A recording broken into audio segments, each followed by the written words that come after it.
I consider this a betrayal of company loyalty, Marcus Sullivan said, his voice cold as steel as he stared at me from behind his oversized oak desk. After everything Iron Ridge Manufacturing has done for you. I sat across from him, keeping my hands steady on my knees. The shock of being called into his office at 8:30 a.m. on a Tuesday had worn off, replaced by that familiar knot in my gut when you know bad news is coming. Marcus tapped his finger on a printed email like he was hammering nails. Don't bother denying it, Rich. I've got confirmation. You interviewed with Great Lakes Industrial last Thursday. You took a half day for a dental appointment, I believe. My name's Richard Anderson. I'm 52 years old, and I've given 15 years of my life to Iron Ridge Manufacturing Solutions here in Pittsburgh, Pennsylvania. In those 15 years, I've built relationships with every major plant manager from here to Detroit, brought in over $280 million in equipment sales, and earned respect from guys who've been in this business since before I got out of the Navy. Started slow my first few years, maybe $8 to $10 million annually, but I'd worked my way up to closing $25 to $30 million in deals each year. But apparently, none of that mattered now. Security will escort you to your desk, Marcus continued, sliding my company ID across the wooden surface. You can collect your personal belongings, but your building access is revoked immediately. I've already disabled your email. The unfairness of it hit me hard. 3 years. 3 consecutive years I'd come to this same office with my sales numbers, my client retention rates, my revenue growth charts, asking for the raise I'd earned 10 times over. 3 years of tight budget excuses while Marcus announced record profits at our quarterly meetings. This year alone, I'd pulled in $28 million in sales for a company that was doing maybe $75 million total. That's over a third of their entire revenue, and I was still making the same salary I'd gotten 5 years ago. I took a deep breath and stood up, straightening my tie. Got it. Marcus looked almost disappointed by my calm response. Maybe he'd expected me to beg or lose my temper. Instead, I extended my hand across the desk. I wish you and Iron Ridge continued success. He hesitated before shaking my hand, confusion flickering across his face. The security guard, a decent guy named Tommy Rodriguez, who I'd known for years, looked uncomfortable as he walked me to my desk. 15 years of my professional life packed into 2 cardboard boxes. My coffee mug from the USS Enterprise reunion, family photos, and a small cactus that somehow survived in this windowless place. Co-workers shot concerned glances my way, but I kept it professional. No drama, no scenes. Just walked out those glass doors with my head up, April sunshine warming my face. As I loaded the boxes into my pickup truck, my phone buzzed. Text from James Clean, CEO of Great Lakes Industrial. Can we move our final discussion to today, 2 p.m.? I smiled for the first time that morning. Marcus had no clue what was coming. You know how they say when one door closes, another opens? Well, sometimes the door gets slammed in your face, but that doesn't mean you can't find a window. Driving home, I thought about everything that led to this moment. I joined Iron Ridge right after my Navy discharge, eager to use my logistics experience in the civilian world. Despite my engineering background and 8 years managing supply chains for aircraft carriers, I started on the shop floor. But I worked my way up, learning every piece of equipment we sold, building relationships with customers who others wrote off as difficult. Within 5 years, I was handling mid-tier accounts. By year 10, they'd given me Great Lakes Industrial, our biggest client. James Clean, their CEO, specifically requested me as their account manager after I'd solved a critical supply chain crisis that saved them $3 million. You're the only guy who understands what we need before we even ask, he'd told me over beers at the plant. From then on, Great Lakes kept expanding their orders. This year, I'd negotiated a $26 million equipment contract, our biggest single deal ever. Marcus took full credit for it at the board meeting, naturally. My first raise request came after that success. I'd done my homework, salary surveys, performance metrics, revenue numbers that spoke for themselves. It's just not in the budget this year, Rich, Marcus had said with practiced regret. But your contribution is noted. I accepted it then. The economy was still shaky, and I was building my reputation. But the next year, after bringing in 4 new manufacturing clients and earning a Safety Excellence Award, same answer. Next year will be better. We just need to tighten our belts.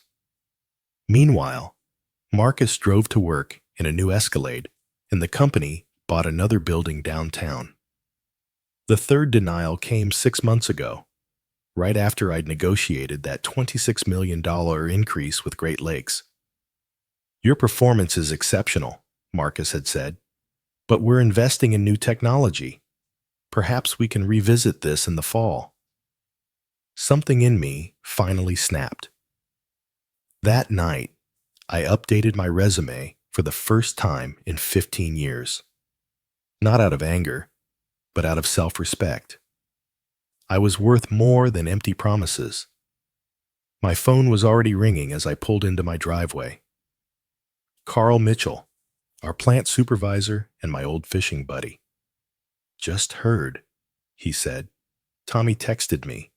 This is complete garbage, Rich. It is what it is, I replied, carrying the boxes inside. Everyone knows you're the only reason Great Lakes Fadus. And Marcus is just scared because you're better at this job than he ever was. There was truth to that. Marcus had inherited this company from his grandfather, worked his way through college while I was dodging missiles in the Persian Gulf. He'd never sold a day in his life before taking over. And it showed. Guy couldn't close a deal if his life depended on it. The worst part is how he did it, I said, setting the boxes on my kitchen table, like I'd committed treason by looking for opportunities after getting jerked around for 3 years. It's his loss, Carl said firmly. And honestly, Rich, maybe it's for the best. You've been carrying this place on your back for years. My phone beeped with another call. James Clean. Carl, gotta take this. It's Great Lakes. Go get 'em, Tiger, I answered. James. Rich, I just heard what happened at Iron Ridge, he said, cutting right to it.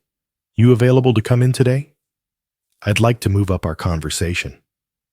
My heart started racing. Yeah, I can be there at 2 p.m. Perfect. And Rich, don't worry about what happened this morning. Sometimes these things work out exactly like they're supposed to. I showered and put on my best suit, the one I wore for major contract signings. Looking at myself in the mirror while I shaved, the man staring back wasn't defeated. He was being set free. Marcus thought he'd punished me by firing me so suddenly. He had no clue he'd just done me the biggest favor of my career. Great Lakes Industrial occupied a sprawling complex on the outskirts of Pittsburgh. Unlike Iron Ridge's cramped offices with their outdated equipment, Great Lakes had modernized everything while keeping that blue-collar work ethic I respected. Real manufacturing, real people doing real work. James Clean met me in the lobby himself. At 58, he still looked like the plant manager he'd been 20 years ago.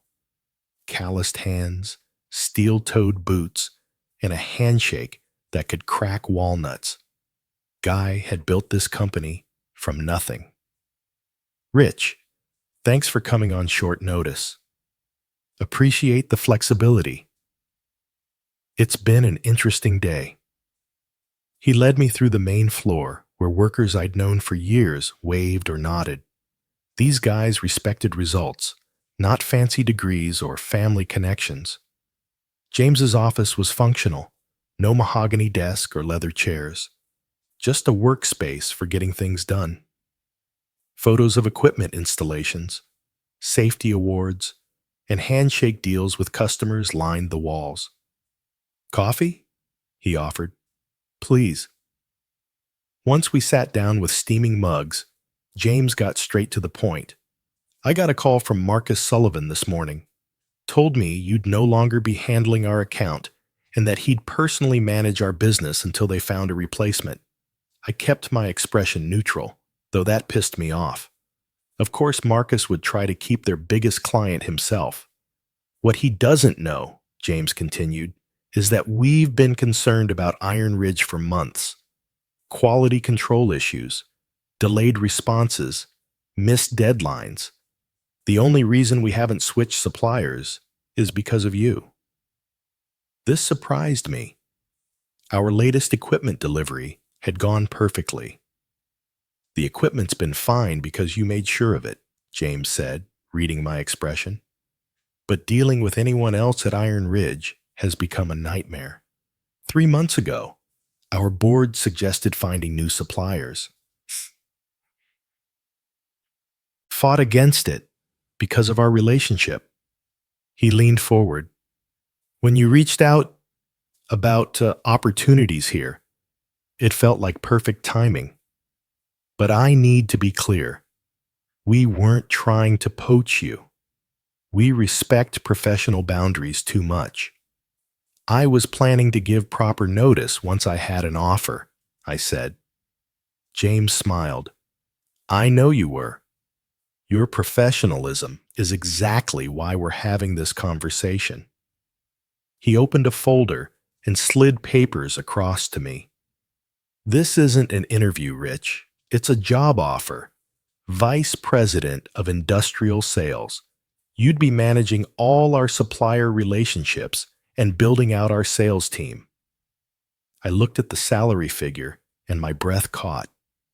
It was nearly double what I'd been making at Iron Ridge, $165,000 plus bonuses, more than I would have asked for in my wildest dreams. This is very generous. It's market rate for someone with your experience and track record, James corrected. Sometimes you have to leave a bad situation to realize what you're actually worth. That evening, the signed offer letter sat on my kitchen table. I'd asked James for overnight to review it, though we both knew my answer. Still, taking time with major decisions was something the Navy had taught me. My phone had been buzzing with texts from former colleagues. Word traveled fast in our industry, especially when someone like me got canned. Text from Carl. Marcus called an emergency meeting. Told everyone you were terminated for breach of loyalty and that Iron Ridge rewards loyalty above all else. Nobody's buying it. I shook my head. Marcus was trying to make an example of me, but it seemed to be backfiring. Hard to preach loyalty when you've just fired your best performer. Another text from Tommy. He's been locked in his office making calls all afternoon. Looks stressed. Real stressed. I could imagine. Losing your top salesman and potentially your biggest client in the same day would stress anybody out. But that wasn't my problem anymore. My phone rang. Unknown number. I almost didn't answer, but curiosity got the better of me. Richard Anderson? Speaking. This is Patricia Coleman, board chair at Iron Ridge Manufacturing.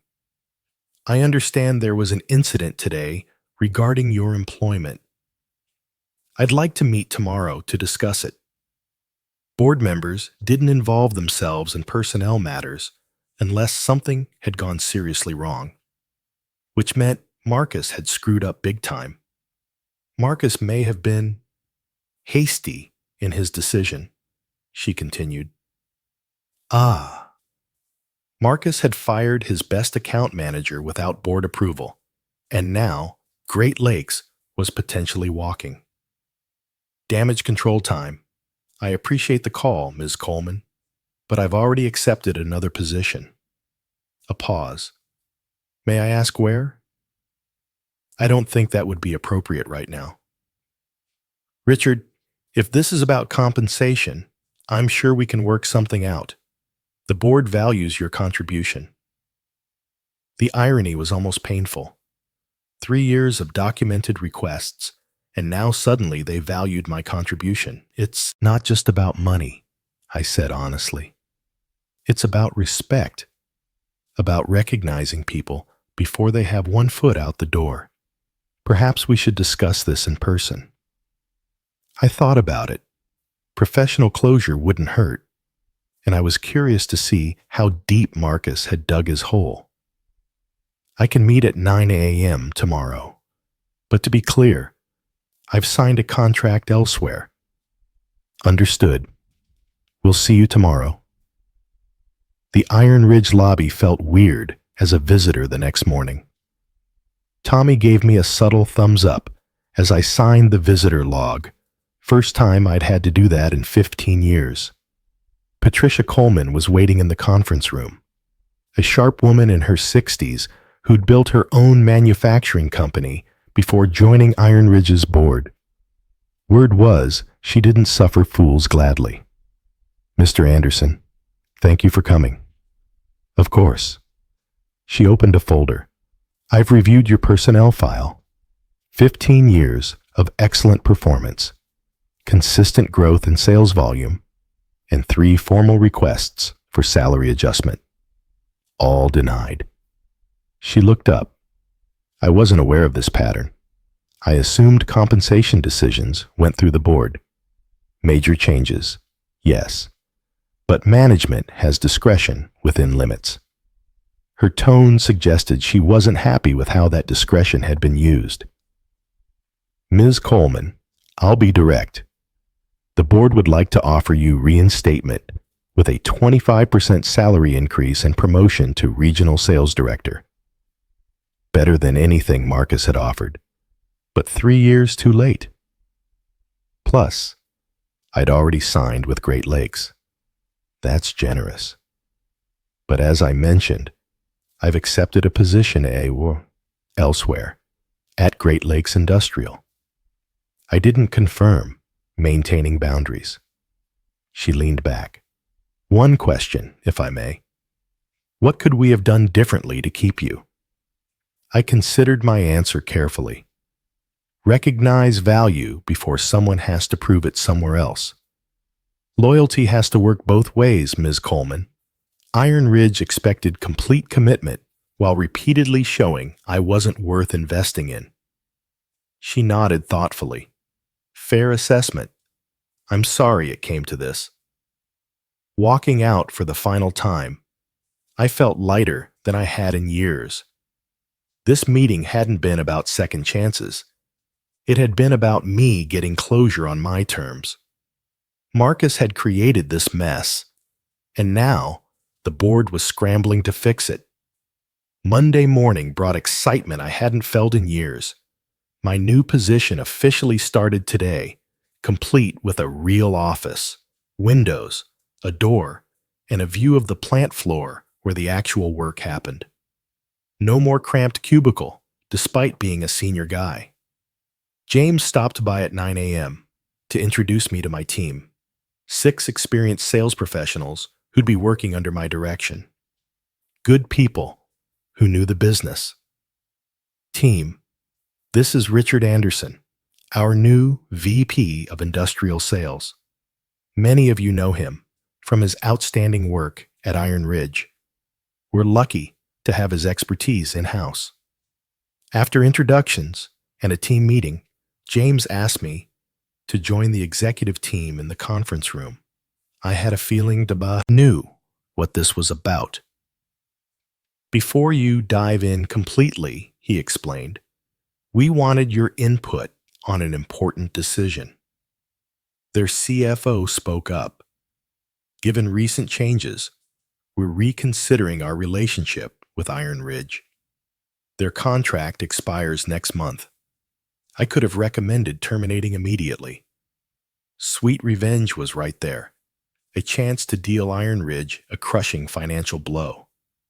Marcus would never recover from losing 35% of annual revenue, roughly $26 million in business. But that wasn't who I was. Revenge might feel good temporarily, but professionalism would serve me better long term. Besides, I didn't need to sabotage anything.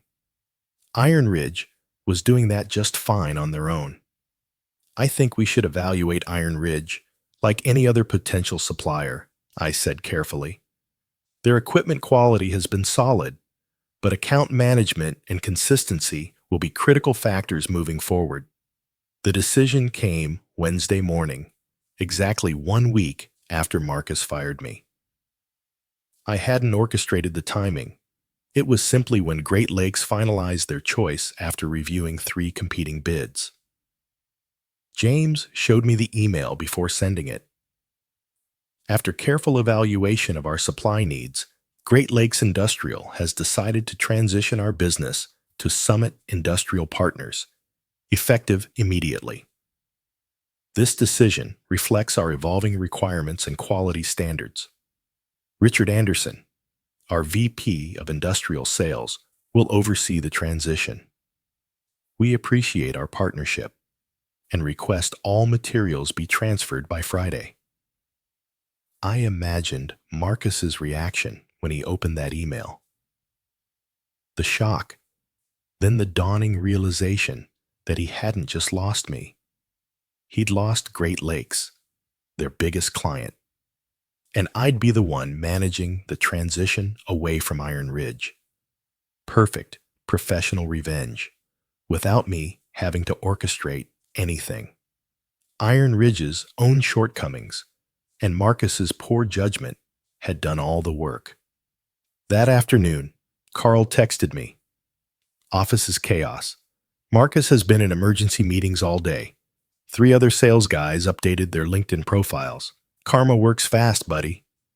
I didn't reply immediately. No point gloating. Instead, I focused on building my new team and establishing processes that would serve Great Lakes better than Iron Ridge ever had. Later, I did send Carl a simple message. Thanks for being a good friend during my time there. Hope things work out for you. Taking the high road felt surprisingly good, even if Marcus didn't deserve it. The weeks that followed were some of the best of my career. My new team at Great Lakes was hungry and professional. No office politics, no family drama, just people who wanted to get things done. We streamlined our supplier relationships, negotiated better contracts, and improved quality standards across the board.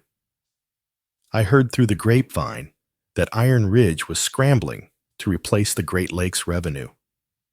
Marcus had personally called on several prospects, but the guy just didn't have the relationships or technical knowledge to close major deals. You can't fake 15 years of industry experience. Tommy texted me updates occasionally. 2 more sales guys left last week. Marcus is doing all the major client calls himself now. It's not going well. Part of me felt bad for my former colleagues who were still there, but they'd figure it out. Good people always do. My phone rang one afternoon about a month into my new role. Unknown number, but I recognized the area code. Iron Ridge's location. Richard Anderson. Rich, it's Marcus. I almost hung up, but curiosity got the better of me. What can I do for you, Marcus? Look, I know things ended badly between us, but I'm hoping we can work something out.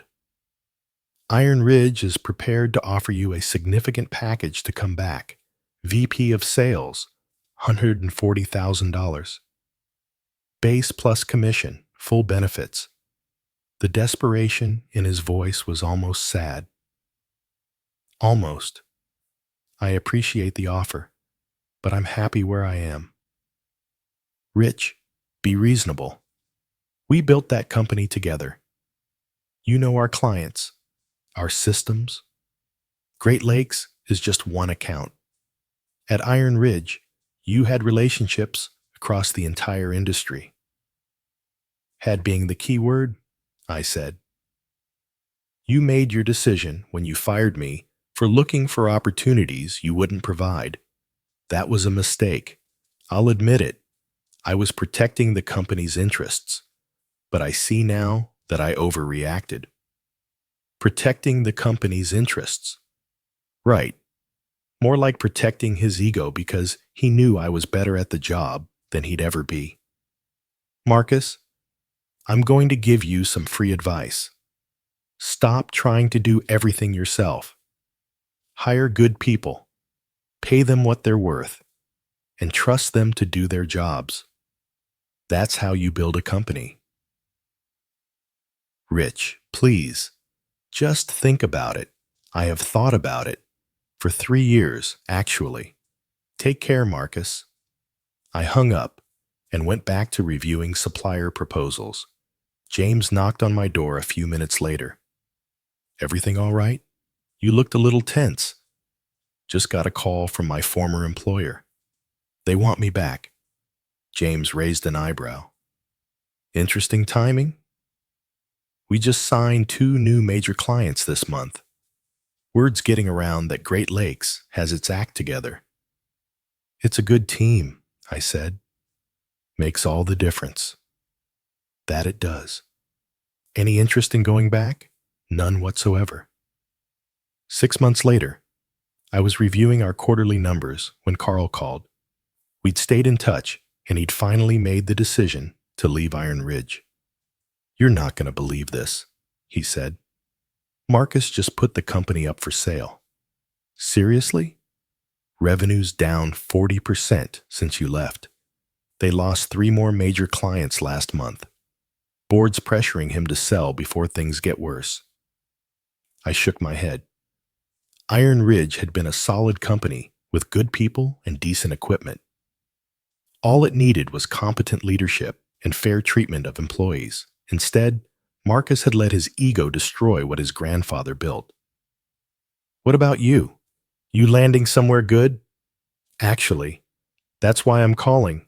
Any chance Great Lakes is hiring? I know you're probably tired of Iron Ridge refugees, but I laughed. Send me your resume. We're always looking for good plant supervisors. A year after getting fired, I was sitting in my office reviewing the monthly sales report. Great Lakes had grown 25% since I joined, partly from new business, but mostly from better relationships with existing suppliers and clients. We'd built something solid here. My assistant knocked and entered.